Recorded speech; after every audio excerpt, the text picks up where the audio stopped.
বন্ধু, আরে তোর হাতে এত ব্যাগ কিসের? বন্ধু আজ প্রথম মাসে মাইনে পেলাম তো, তাই সবার জন্য বাজার করে নিয়ে আসলাম। খুব ভালো করেছো। এই নাও ভাবি। না না, তুই এটা মোটেও ভালো করিসনি। বাদ দে তো ওসব কথা। বন্ধু, তোর সাথে একটা কথা ছিল। হ্যাঁ বল। এবার একটা ভাড়া বাড়ি খুঁজে দে। অনেকদিন তো তোর বাড়িতে আছি, নিজেরই লজ্জা লাগছে। সেলিম, তুই আমাকে পর ভাবলি? একদমই নয়, আর যত কিছু পেয়েছি সবই তো তোর জন্য।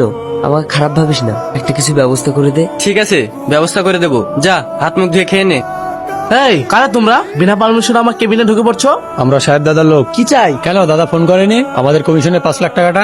আমি তো ফোনে বলে দিয়েছি আমি টাকা দিতে পারবো না। স্যার, আমাদের এলাকায় বিজনেস করছেন আর আমাদের কমিশনের টাকা দেবো না বললে হবে? ভালো ভালো বলছি, টাকাটা দিয়ে দিন। বললাম তো টাকা দিতে পারবো না। তোমাদের কানে কথা যায় না? বেরিয়ে যাও এখান থেকে।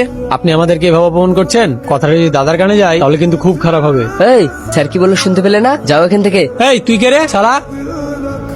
তুই আমাকে মারলি? তোদের এক্ষুনি দেখছি। হ্যালো দাদা। হ্যাঁ, টাকা পেয়েছিস? না দাদা, এরা ঝামেলা করছে। কি বলছিস? ঠিক আছে, তোরা ওখান থেকে চলে আয়, তারপর দেখছি। ঠিক আছে দাদা, এই চল। সেলিম, তুমি তো খুব সাহসী ছেলে। চিন্তা করো না, তোমাকে বেশি দিন এই কাজ করতে হবে না। কেন স্যার? ভয় নেই, তোমার জন্য আমি বড় কিছু ভাবছি। থ্যাংক ইউ স্যার, আমি আসছি।